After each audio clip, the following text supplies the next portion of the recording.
Ladies and gentlemen, ndadzoka zvekare. Aiwa, this time takuita zvekurema kuita madiagram, matani anoremera makilogram pakaipa.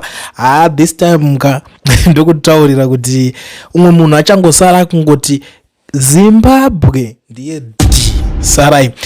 Ndogara ndichitaura kuti hakuna munhu anoti Zimbabwe ndeyake kana kuti anoti achaigara nekusingapera achaita zvaanoda. Inokuchinjira baba yenyika iyi ichifini kana kuti mutemo tukada kungonoiswa tukada kunzwa zvinhu zvese zvagara zvinochinja. Iko zvinezvi I'm so excited nenyaya dziripo dziri kutenderera, nyaya dziri kuitika iko zvinezvi. Saka kuti Advocate Nonso Chamisa is back with another banger, and this time around, you know, plan ini ndakaenzwa, but honestly speaking ndine kamwe kakudhauta kandinoita plus aumana wacho dzimwe nyaya dzacho dzinozongoti jumpa because vanonzwa kuti susu tiri ma 1 gig tinoremerwa, handidi kuona vanhu vachishungurudzika. Saka ndobva ndangaudzwa kuti ninga muri kutopopotera rutodaisoka izvozvo manje ndo nyaya dzinenge dzisingachazodiwa manje. Like what I did, I still believe kuti ipapo ndo pandakatotanga kutogadzirisa legacy, kutogadzirisa nyaya dzacho, kutogadzirisa zita chaiko panyaya dzadzo dzesadhaka dzainetsa paya. Ndikati no, musanyebedwa sadhaka ina zvairi kuzokwanisa kuuya kunoita kunobatsira vanhu, and Mnangagwa was going to be the chairman of SADC, all those things, and zvakaitika. So kubva ipapo vanhu vakabva vanyasonzwisa kuti pakashata. So this time around manje chinhu ichi chirikuda kukuduburwa zvimwe zvokuti vanhu vachashamisika kuti iwe tanga tisiri kufunga kuti kangori kanhu kadiki kazvangoitika. Don't worry about my MPs, and for now masenators vachange vachivhotawo vachidzifambirawo nyaya dzacho, because kwakavhota maMPs, masenators vachanovhotawo nyaya yebill. Asati apedza, don't worry, don't rush yourself kuti mutange kuti but kwakati zvazodai so relax. But what I want to assure you guys is Nelson Chamisa is the most popular politician for now. VP Chiwenga is the most powerful politician for now. Burukuzvona atichadi kuti titaure nyaya dzidzo because ndozoti umwe munhu anogona kuti brain dzake dziri kushanda, but what about Mnangagwa? What about ED? No. ED is now history, is akusisina zvazvo kumashure, zvazvo kuti munongotaura. We are talking about the future, kuti ndo mabhiza muchange muchiita se muchimhanya nawo. Don't worry about the Tagbireis and ana ziyambi vachadzokera kumusha nebus. Ana Mudenda, if you look at him unotondoti Jacob Mudenda zvinhu zvake zvakatomuomero, is someone kuti he is trying by all means kuti akoti saka ndingaita sei ndino hapana here pandokwanisa kupinda Mutsvangwa hatina chatichataura nezvacho. Maybe Mutsvangwa vachatomuwanira basa rekushanda kana kuredio, because hapana kumwe kwaanenge achataura, anenge achida kutaura achitaura ari on behalf of who. But now that is not the issue, and that is not the reason why ndiri panapa kuti tirambe tichangoribesa. Muchazosangana neflyer muchaona on the screen. Ndoda kuti ndingokuzivisai kuti ikampani inonzi Education Research inobatsira maZimbabweans ese kuregister companies nekuvhura ma-FNB business accounts. Kana usina work permit kana start permit, please feel free to contact these guys. Uchida kuregisterwa company ovhurwa FNB business account muno South Africa, feel free. Vakomana ndo vanoita zvinhu, vanokutira kuti kwauri ikoko vari kwavari ikoko. Ende zvekare kana uchidotenga mota yekuita business, Uber, Bolt, Mr. what, Mr. D deliveries, zvakasiyana, take a lot, zvakasiyana zvaungangoita nemota, even construction vehicle, luxury cars. Kana uchida kutenga dzekuzoti uzohaisa, anything to do, uchida ma brand new or ma pre-owned, vave in connection kana kuti vave in partnership, vave in partnership neKia Pretoria. So feel free to contact them, vokubatsira vokuitira zvinhu zvako zvitanga ndambere. But zvamanje tatambodzoka, I'm back kungemsana. Regedza timonzwa kuti what is Mr. D talking about pane situation iri, because unozoti ndiri kuti mudhara uyu, sometimes you doubt people, uyu mudhara uyu uchatoresa nawo panapa vakuti muri kuita sei, but it seems like mudhara uyu anga anika kuziva zvaaita kaanga ari kuita.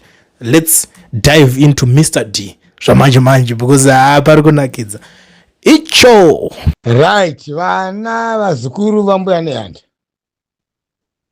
iko zvino izvi. Okay, vazukuru vambuya nehanda, ndini Dr. D, handifi ndakachinja, komanda wemweya. Ndiri pamvuri pandiri pano, ndakabata mucheka mutema, komanda wemweya. Ndauda kuchizivisa vana veZimbabwe vazukuru vambuya neyanda. Ndati tamirira tadini taneta. Takuda kuti tichiita zvinofamba. Ndakakuzai kare zvana cable 3 zvemakotsi kupedza nguva. Ndakati takadzisunga dzakabatana. Ari muchemera action. Ndizvo. Vazukuru vambuya neyanda. Nasekuru kaguvi netsvimbo yavo. Makati imimi vana veZimbabwe muri kuchemera action.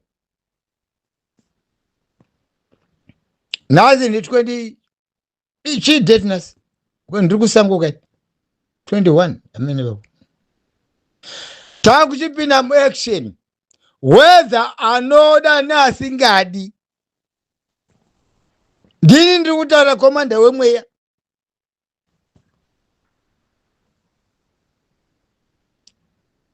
Ndati ndini ndiri kutaura komanda wemweya, komanda webako Dr. D. Muzukuru wambuya neyanda. Tese tiri vazukuru vambuya neyanda pa. Tikuchema tese nenzi rimwe chete. Takuvara, tazvinyirirwa. Tozvinyirirwa here takatarisa. Takatarisa muvengi. Sure. Vakaenda kuhondo vakaenda. Ini ndakaenda kuhondo ini. Ndakatorwa kuenda kuhondo ndine 18 years. Kutorwa pa boarding school yandazi the old Mutare mission. Andikanga muzuva iroro. Ndo muzuva ndakatanga kuziva kuti sango rinorema. Zviri mberi awo zviri. Ndoda kutaura vazukuru vambuya neyanda. Ndakaenda ndikadzoka mufiriti. Tikarova mabhunu.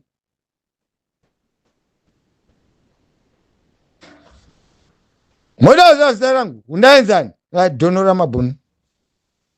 Ndini mwacho Dr. D. Saka apa patava pakapa.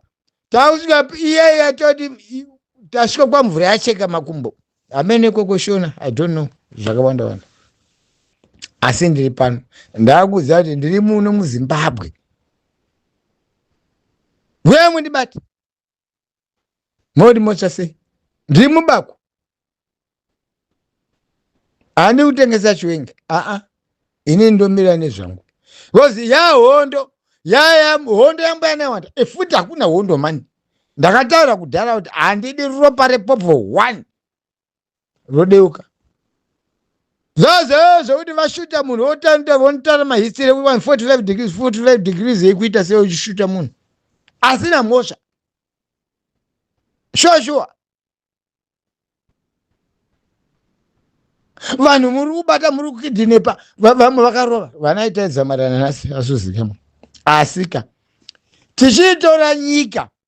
Pane munhu achataura kuti itai zamari ari papi. Ndini Dr. D. Ndiri kushitaura nasi. Kune mimi vana veZimbabwe. Vazukuru vambuya neyanda. Ndiri kushitaura today. Ndati umwana womwe achafira mhosva dzake. Garwa ari kubva papa manje uyu. Manje. Achibva.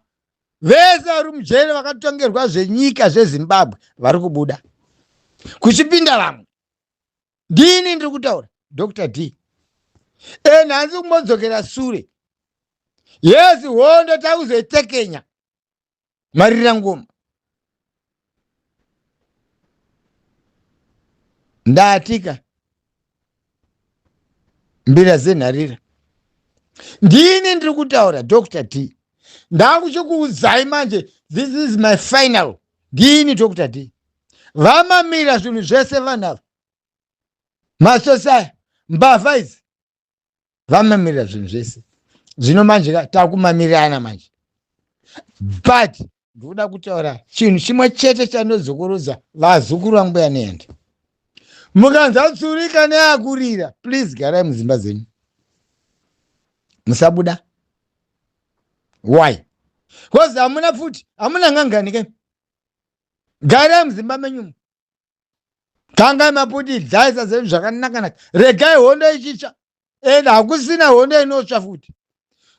Ndakada kuti masoja ese ari mumakemba ndeambuya nehanda ndeangu ini Dr. D, komanda wemweya, komanda webako ndeangu. Ava vakaurayirwa amene unumbu hwavo, avaripo vachatongerwa unumbu hwavo. Angu masoja inini ndio angu aripo, vafana vangu ivavava. Vanonzwa zita rinonzi chi? Dr. D. Sana nachiwenga.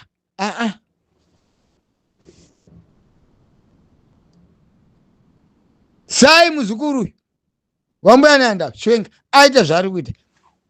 Inini ndiri kunopinda muaction neoda yangu. Why? Because masoja ndeangu, ndeambuya nehanda. Shonda shi 2026 is a record breaking in the history of Zimbabwe. Ndini ndiri kutaura. Ndini Dr. D, komanda wemweya, komanda webako. Ndati zvatonaka, vakamamira zvese manapa. Ndakatarisa shuwa. Zvakamboitika kupi? Vanhu muparamende. Paramende ndekuunganidzana, muchipana mazano, kwete kutukana. Kwa kwanzi gara pasi. Uri benza waziri zvaunoziva. Izvozvo ndogadzira nyika yacho ikoko. All right. Nyika yaenda kugadzirwa nechi? Nengangani. Ndakakuzai. Saka nguva manje kai inini sakomanda webako, komanda wemweya, handisina zvehurukuru. Zvana KB3 zvavo ndakataura kuti zinonsense. Zvekumuhigh court ndakataura kudhara kuti zinonsense. Takuda tichizokera patakabva napo, tichisunungura Smith achisarenda. Takuda kubvisa Smith wechibhoyi Mnangagwa. Whether achida, whether asingadi, takumubvisa manje. Zvohurukuro zvairamba izvi. Vazikuramba nenda. Mwandisuro ndatsamwa. Takuchipinda muaction manje. Ndini ndiri kutaura. Remember ndakataura kuti madriver vematracks mukanza tsuriyorira, please pakai. Pakai hapana nokubvunzai. Kwa champupuri chakuuya. Chakuzomhara, chiri kumhara muZimbabwe. Hachisi unomhara kuNyanza? No. Chiri kumhara muZimbabwe, champupuri. Chambuya nehanda. Champupuri. Ndini ndiri kutaura komanda Dr. D. Komanda webako. Komanda wemasango. Ndini ndiri kutaura. Handichadi kunzwa zvehurukuru. I don't want. Handisikuda. Asi remember ndakati inini Dr. D ndini chabata Mnangagwa muofisi make. Ini vakomanda don't shoot. Asa vakomanda mabhareta anongobata futi shirt wamama. Apa ndakukuuzai. Ndinotokuuzai. Kunyanya vari muHarare. Mukanza tsuriyorira, please gara muzimba dzenyu. Ndi Dr. D. Ndini. Ndakanana kuuya kuti andibate ngauye. Ndakati ndiri uko kuManyikaland. Ngauye kune makomoka uko. Handi mune navigator. Navigator iki muone. Rimosha sei.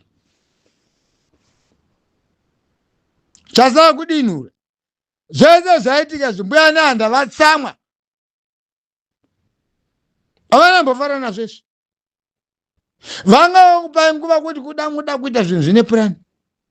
Hakuna kuuza munhu kuti kwanzi ogara pasi une nzara. Umwe MP. Koyo waguta nei. Inopera nyaya yesei. imari yenyika iri kutambisiwa.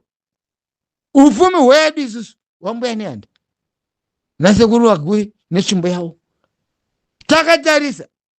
Ini Dr. D today komanda wemweya komanda webako ndiri kuti nomo ndaenda